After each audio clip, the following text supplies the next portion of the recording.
En un mundo a la deriva, cuando la búsqueda e intentos humanos no bastan, solo una es la fuente de esperanza que llenará todo su ser. Es Dios, quien con su palabra viva y eficaz le habla hoy. Con ustedes, el pastor Óscar Velázquez.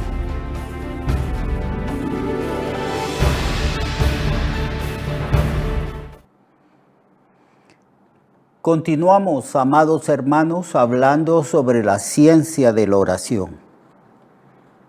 Hay mucho que decir.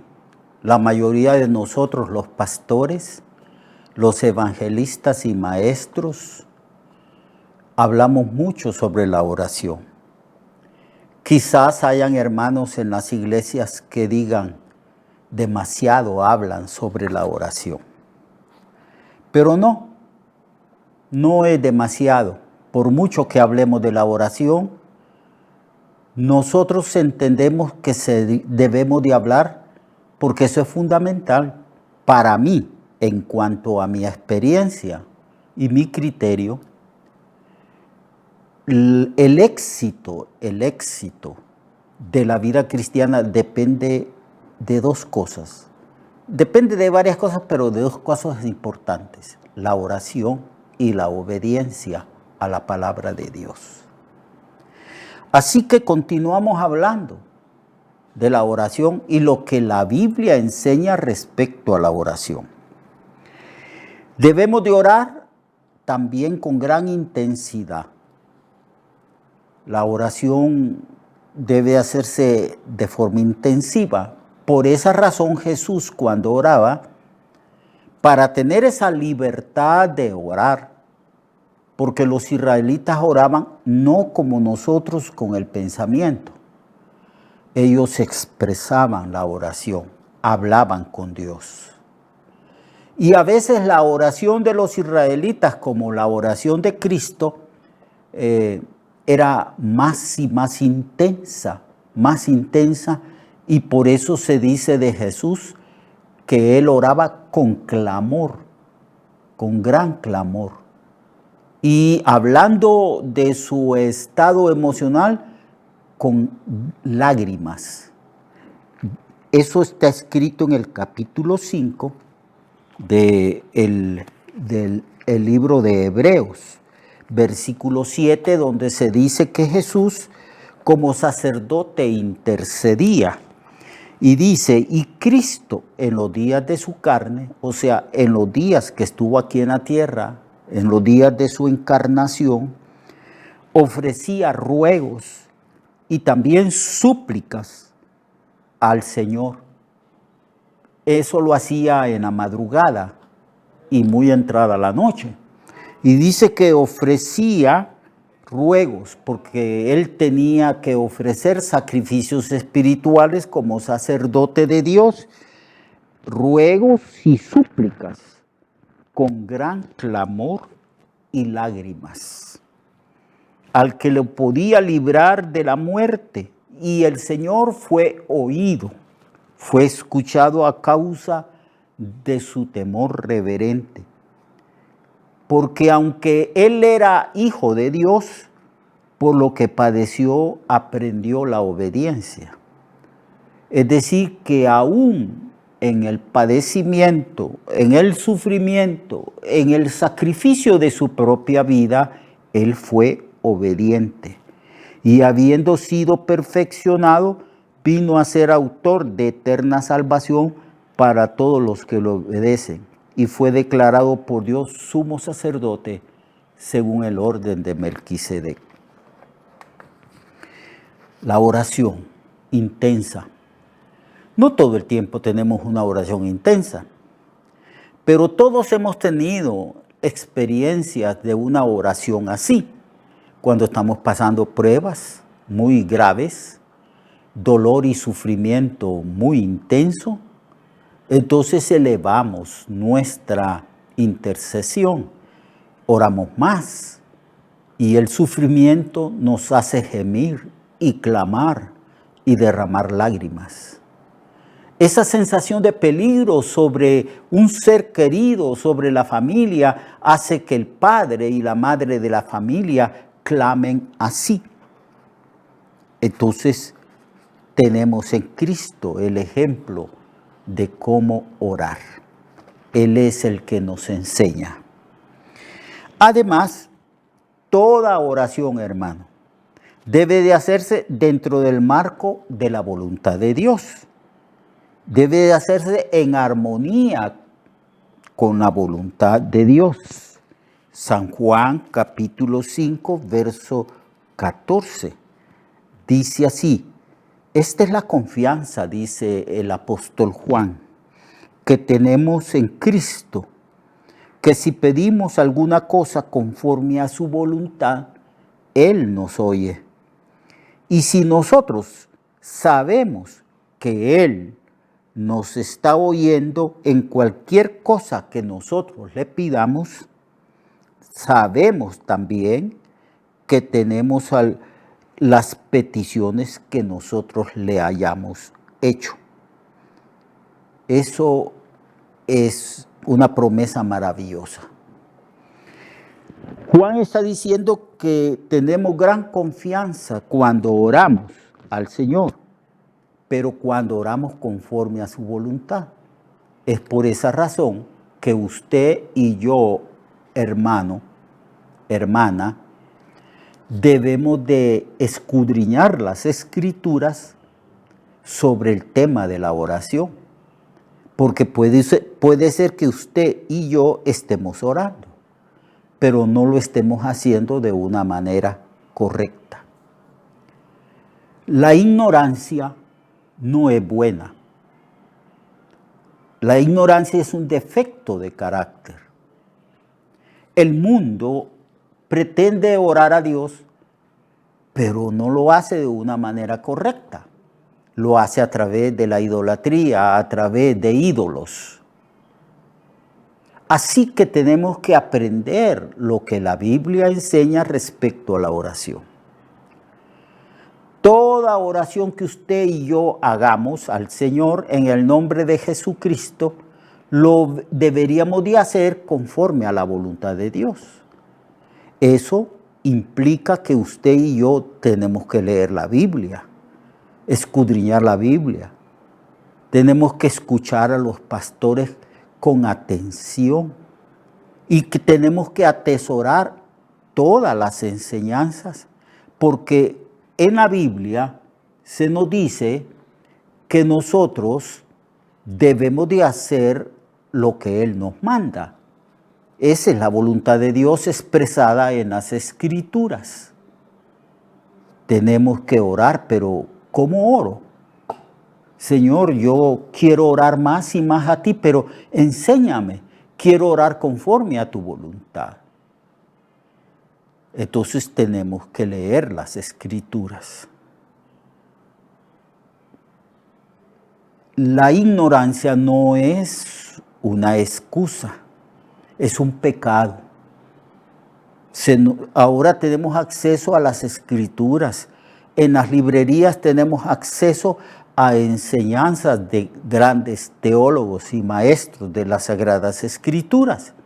Y además vamos al templo y nuestro pastor nos enseña cómo orar.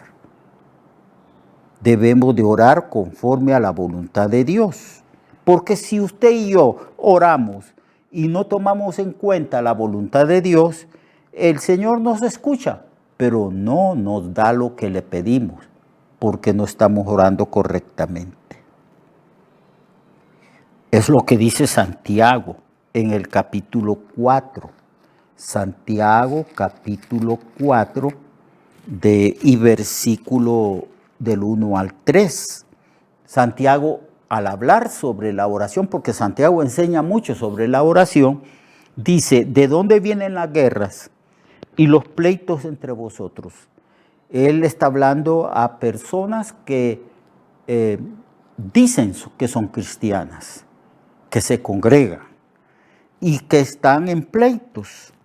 ¿No es de vuestras pasiones las cuales combaten en vuestros miembros? Codiciáis y no tenéis. matáis y ardéis de envidia y no podéis alcanzar. Aquí la palabra matar significa, no literalmente, significa esos pleitos, eso de hablar mal, de matar la reputación de los demás. Dice, y matáis y ardéis de envidia y no podéis alcanzar lo que deseáis. Combatís y lucháis, pero no tenéis lo que deseáis, porque no piden, solo desean, pero no hay una comunión con Dios, no piden a Dios, porque Dios nuestro Padre ha prometido darnos a nosotros todo lo que nosotros como hijos le pidamos a Él, conforme a su voluntad. Entonces, dice el Señor que el Padre se complace en darnos todas las cosas y buenas cosas a los que se lo piden. Y Santiago dice, no podéis tener nada porque no pedís, porque no tenéis una relación íntima con Dios, porque no oráis al Señor, porque no le pedís a vuestro Padre Celestial. Pedís y no recibís. Santiago está diciendo, y cuando ustedes piden, no pueden recibir porque piden mal. Ahí está el asunto. Por eso hablamos de la ciencia de la oración. Hay que pedir bien. Hay que escudriñar la Biblia para ver qué es lo que dice, cómo debemos de orar. Entonces, pedid mal para gastar en vuestros deleites. O sea, cuando ustedes deciden pedir, dice Santiago, piden mal. Hay ciertas cosas que son prioritarias en la petición, en la oración. Piden solamente para satisfacer sus deseos carnales, para gastar en los deleites. Oh almas adúlteras, dice Santiago en una expresión. Oh almas adúlteras, ¿no saben ustedes que la amistad del mundo es enemistad contra Dios? Aquí Santiago está diciendo que hay creyentes que están unidos, están deseando las cosas de este mundo, gastan para sus deleites y piden, pero no pueden recibir porque Dios conoce el corazón de estas personas. Y les está diciendo, si ustedes aman al mundo, si ustedes son cristianos mundanos, ustedes se están convirtiendo en enemigos de Dios. Cualquiera pues que quiera ser amigo del mundo, se constituye en enemigo de Dios. Entonces aquí Santiago está diciendo que debemos de acercarnos a Dios y Él se acercará a nosotros, que debemos de limpiar nuestras manos y que los que son de doble ánimo purificar el corazón y que hay que afligirnos y lamentar y llorar y que nuestra risa se convierta en lloro y nuestro gozo en tristeza. Humillaos delante del Señor y Él os exaltará. Entonces, hay dos maneras de orar, una correcta y otra incorrecta. Orar conforme a la voluntad de Dios. Leyendo la Biblia, conociendo cuál es la voluntad de Dios, que es buena. La voluntad de Dios es agradable para nosotros y es perfecta. Dios nos da y permite que vivamos conforme a lo que somos. Y es perfecta su voluntad para nosotros. Y hay otra manera de pedir, pidiendo para gastar en nuestros deleites, siendo egoístas, no confiando en el Señor. Así es prácticamente imposible poder recibir cosa alguna del Señor. También la Biblia dice que debemos de orar en fe, no dudar. El que duda es semejante a las olas del mar, dice Santiago. Que las olas del mar son llevadas del viento de un lugar a otro. El creyente debe ser firme, no cambiante. Estar firme en sus convicciones cristianas, firmes de acuerdo a la palabra de Dios, y cuando decide orar y sabe que ha orado conforme a la voluntad de Dios, se mantiene firme en la fe, no cambia. Entonces, Santiago dice que si una persona ora y duda y es cambiante en cuanto a su manera de ser como las olas del mar, no piense el tal que vaya a recibir cosa alguna del Señor. La fe es fundamental. A veces creemos, pero no lo suficiente. Como dijo el Señor, hombres de poca fe, ¿por qué dudaron?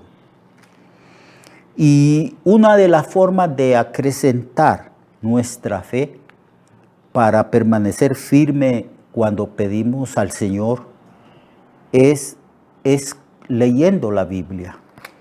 La Biblia, amados hermanos, es un registro. Hay 66 libros aquí. Y ese registro histórico habla de cómo Dios ha actuado en beneficio de su pueblo, tanto al pueblo de Israel como a la iglesia. Y aquí encontramos muchas manifestaciones directas de Dios a favor de sus hijos y de sus hijas. Vemos las maravillas, los portentos, los milagros, las grandes señales que Dios ha hecho para beneficiar, salvar y bendecir y cuidar a su pueblo. Y cuando nosotros leemos este registro histórico, entonces vemos cómo es Dios, cómo Dios actúa a través de la historia de Israel y a través de la historia de la iglesia y a través de nuestra propia historia personal y particular. Entonces, leyendo la Biblia, viendo los portentos, viendo la intervención, teniendo registro histórico de cómo es Dios y cómo actúa a favor de su pueblo, nuestra fe se incrementa. Nuestra fe en Dios se vuelve firme. No dudamos, porque ya tenemos evidencias. Ya tenemos evidencias de cómo Dios actúa. Hay precedentes bíblicos de cómo Dios actúa y sigue actuando a favor de sus hijos, de sus hijas, a favor de su pueblo, de sus siervos, de los creyentes, de los santos del Nuevo Testamento. Entonces, esa es una manera de crecer en fe. Conocemos a Dios, Él no miente, todas sus promesas son verdaderas. Él ha dicho que oirá nuestro clamor, que si pedimos conforme a su voluntad, Él nos oye, y que si Él nos oye, tenemos la certeza de que vamos a obtener las peticiones que le hayamos hecho. Entonces, leyendo la Biblia, conociendo el registro histórico de cómo Dios ha actuado a favor de su pueblo, nuestra fe se incrementa. Marcos 11, 22, 26 también habla de la fe. Nos dice que si no dudamos en nuestro corazón, sino que creemos que lo que le pedimos al Señor nos lo va a dar, entonces Él nos va a dar. Es un asunto de fe, de certeza, de seguridad. La duda es pecado. Y es poco probable que a través de la duda, que es pecado, es poco probable de que Dios pueda de alguna manera bendecirnos. Así que, amado hermano y hermana, oremos. Basta esta enseñanza para que la pongamos por obra y para que aprendamos a orar.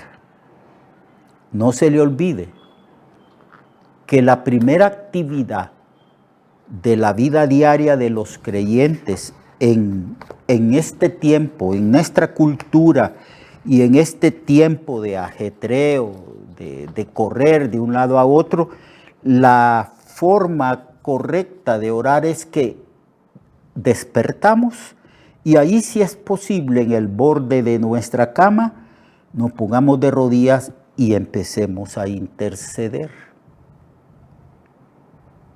Y nos va a ir bien.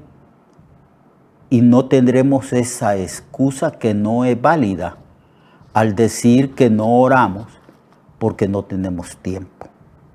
Dios nos ha dado 24 horas para vivir y 24 horas para hacer las cosas. Así que tenemos tiempo. Solo tenemos que priorizar y organizar el tiempo. Priorizar las actividades que hacemos en ese tiempo. Bien, hermanos, el Señor le bendiga, le guarde y vamos a seguir hablando de la ciencia de oración en el futuro. Oremos continuamente y sin cesar. Hasta pronto. Recuerde que su vida puede cambiar y mejorar, porque la palabra de Dios es viva y eficaz, y más cortante que toda espada de dos filos. Hebreos 4:12. Nuestra oración y deseo es que esta palabra predicada lleve mucho fruto. Le esperamos en el próximo programa, a esta misma hora y en esta misma estación. Esta es una producción de Ministerios Reflexionarte, en colaboración con Sirkenu Network. Sus comentarios son bienvenidos. Escríbanos al correo reflexionartehn@gmail.com o al 504-9802-6186. 504-9802-6186.